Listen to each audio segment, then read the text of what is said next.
What is up, everyone? Holy shit. My name is Jack Southall, back again with a live review of New Japan Pro Wrestling's Wrestle Kingdom 12. I honestly have no idea how long this video is going to be. This could be a very quick review. This may go on for 20 or so minutes. Who knows? But I just want to give this a little recap and review of just an amazing pay-per-view being Wrestle Kingdom 12. If you haven't, look at that. Billy just texted me saying if I'm doing a review right now, and yes, I am. So, Billy, if you're watching this, hey, buddy. Yeah, I watched this show with Billy tonight, and yeah, it was just fucking amazing, man. So, without further ado, I feel like we should just get into this. So, before the show began, there was a New Japan Rumble on the pre-show, and that was won by Masahito. I can't pronounce his name. So yeah, that was cool. I guess I didn't really see a lot of that match. I did see the ending, and yeah, cool. The first show that was on this, the first match that took place was for the IWGP Junior Heavyweight Tag Team titles. It was Roppongi 3K versus the Young Bucks, and I thought this was a really good way to start the show. It was very high pace, which I was expecting. Young Bucks did this sick move where one of the members of Roppongi was but his legs were on the ropes, and one of the Young Bucks was holding him by his arms, and then the other Young Bucks just does a fucking like swanton bomb onto him. I mean, it was a crazy spot, and the Young Bucks ended up winning the junior heavyweight tag team titles, which I did predict Roppongi 3K to win. My predictions on this show was very up and down. I was expecting some guys to win, some others to lose, and yeah, but you know what? It was fine because this show was great. So yeah, Young Bucks win the junior heavyweight tag team titles for a seventh time. Jesus, would that have to be some sort of record, wouldn't it? But yeah, Young Bucks winning, cool with me. Then we get to the Never Openweight six-man tag team title match between I think this started off with, I believe, Michael Elgin and War Machine and Suzuki-Gun. Yeah, so that started off. Raymond Rowe was the one who was eliminated for Michael Elgin and War Machine after a referee stoppage by a submission move by Zack Sabre Jr., I think. And then and then after that, the Chaos came in, which was made up by Beretta, Tomohiro Ishii, and Torinayo, or I completely fucked his name up. So Toru ended up getting a roll up on Taichi, and he ended up doing that again to Taguchi Japan's Taguchi, and got him with a roll up as well. And then that's when Bullet Club, the champions, came in, which made up by Bad Luck Fale and the Gorillas of Destiny. And this was a pretty good match as well. I'd probably say out of all of them, it was the match I probably enjoyed the least, but still, this was a really damn good match. That just goes to show you how fucking awesome this show was. And Chaos ends up winning. Yeah, with after Beretta hits a dude buster on Tonga to win the title. So I actually did get that prediction correct. Which is funny because that was the one I put the least amount of thought into, and that was the one I ended up getting right. So yeah, a bit crazy right there. So yeah, congrats to Chaos on their win. And I'm just glad I got a fucking prediction right. After that, we got Cody versus Kota Ibushi. Cody with his bleach blonde hair. I think that actually kind of suits him and his persona. Brandy Rhodes was with him, who is just gorgeous, man. She was looking good tonight. And this was a great match. This was a really, really great match. I feel like both guys played their roles very well. Cody was exceptional as a heel. I remember at one point when he was talking to Kota, it's like he mentioned how Kenny Omega will never love you the way I will. Like, that is some great heel work right there. And Kota Ibushi's selling was fantastic, especially when he took that goddamn crossroads off the apron onto the floor. That was insane, man. He landed right on his head. Like which was crazy. And then on top of that, I feel did he accidentally pushed himself onto Brandy Rose or did something like that? And he was checking up on her to see if it was all right. And then Cody just hits him from behind, and it turns out it was a big ruse all along. However, Kota Ibushi ended up winning this match. He found a will to win, and yeah, he won the match, which great. It was really damn good. Both guys played their roles exceptionally in this match. Kota Ibushi was such a sympathetic babyface in this. Every time he got knocked down, you just wanted to see him get back up again, you know? So, yeah, great match right there. And we'll move on to the IWGP Tag Team Championship match between the Killer Elite Squad and Los Ingobernables de Japón's Evil and Sonata. This was fine. I thought this was a damn good match as well. Definitely didn't stand out as much as the other matches on the show, but I did feel like it was a very good match.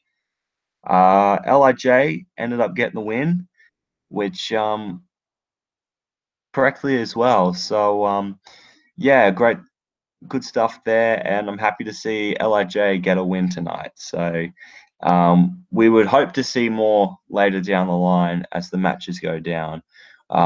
We after that we had a hair versus hair and no seconds death match for the Never Openweight Championship. Minoru Suzuki versus Hiroki Goto. I was expecting this match to be very stiff, and yeah, it was pretty hard hitting, man.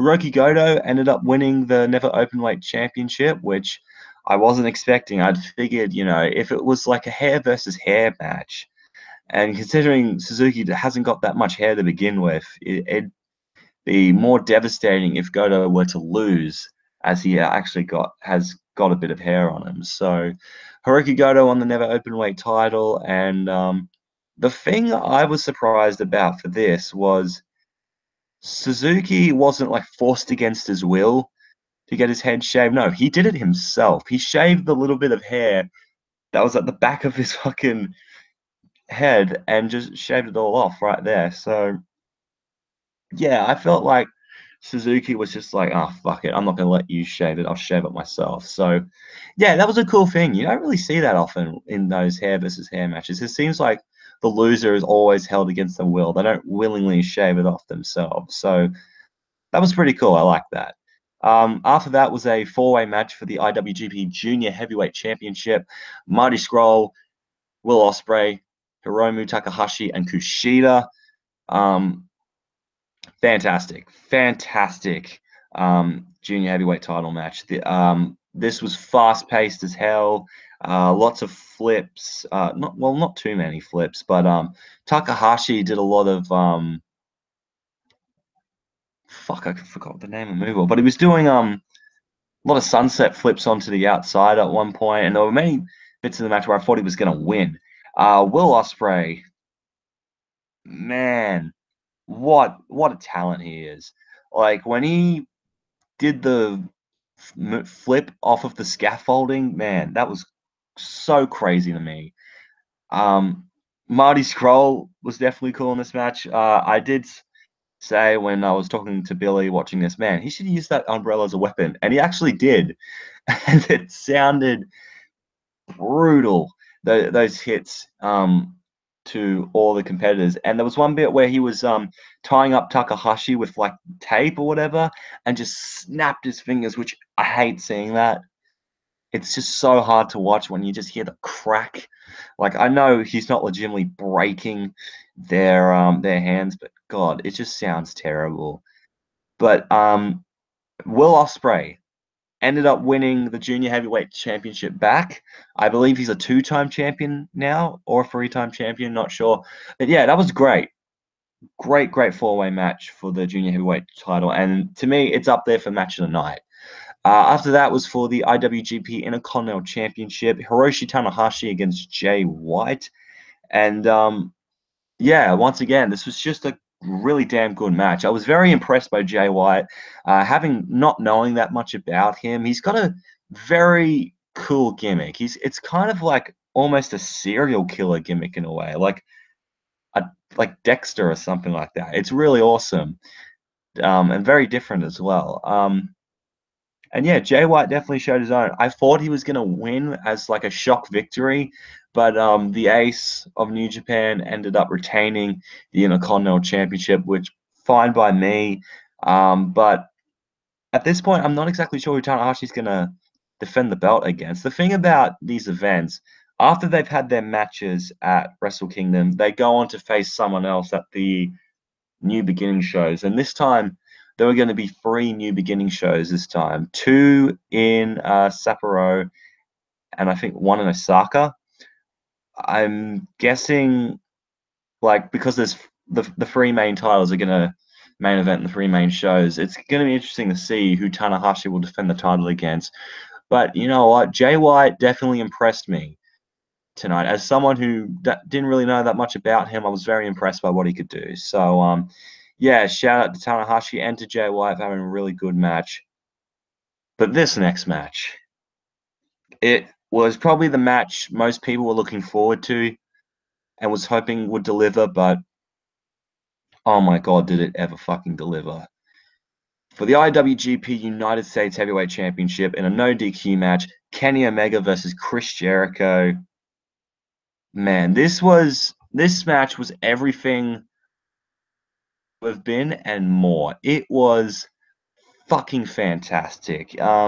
Chris Jericho, he has to be one of the best heels of all time. He was basically flipping off the crowd any chance he get. He was beating up the young lions. Like there was one bit where Kenny Omega did this huge outside dive and just crashed through the announce table, which, by the way, the distance from the announce table to the ring is quite a while, like quite a big distance. So for Omega to fucking dive that much at Jericho, that was brutal.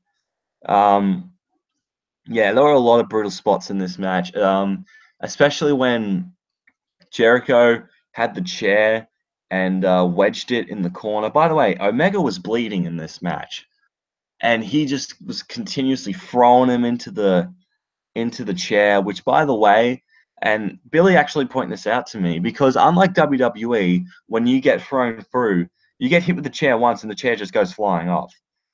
The chairs in here are stuck, and the chairs are also very different from WWE chairs um, because WWE chairs are seen don't really look well. They do look pretty hard to be hit with, but like these seem like actual chairs you would buy at like a fucking Bunnings warehouse or something like that. You know, like actual fold out chairs. Um, there were plenty of table spots where Omega, I think, hit a V trigger from the top, and Jericho just crashed through the table, which that was hard to watch. And yeah, and pretty much Jericho. I like the bit where he gets the camera and just gives it the middle finger, and not only that, like Kenny Omega grabs like a spray can and just sprays Jericho in the eyes with it, and then he just sprays his crotch with it as well. Like, oh, Omega's the shit as well. And to top it all off, to end the match, Kenny Omega hits a one-winged angel on Jericho onto the chair, which I mean, the one-winged angel is a brutal move in itself, but on a chair, and not just any chair, like the normal chairs that you sit on that are actually made of wood and like really hard stuff, and just dropping him right on his head. Oh God, that's hard to watch. But I mean, it was a good way to end the match. This match was fucking everything it lived up to be. If you have not seen this, watch it now. Like seriously, go and watch it right now. It's amazing. If you can't be a fan of New Japan after this, then I don't know what will make you a fan. Hell, especially with the main event. And this main event doesn't make you a fan, man. Nothing, and I mean nothing will. For the IWGP Heavyweight Championship, Kasuke, fuck, I'm fucking up the name. Okada defending against Tetsuya Naito. I was pulling for Naito hard. I wanted him to win so badly, but unfortunately, we didn't get that. Okada's reign of dominance over New Japan continues, but you know what? I'm fine with it. This match was off the fucking chain.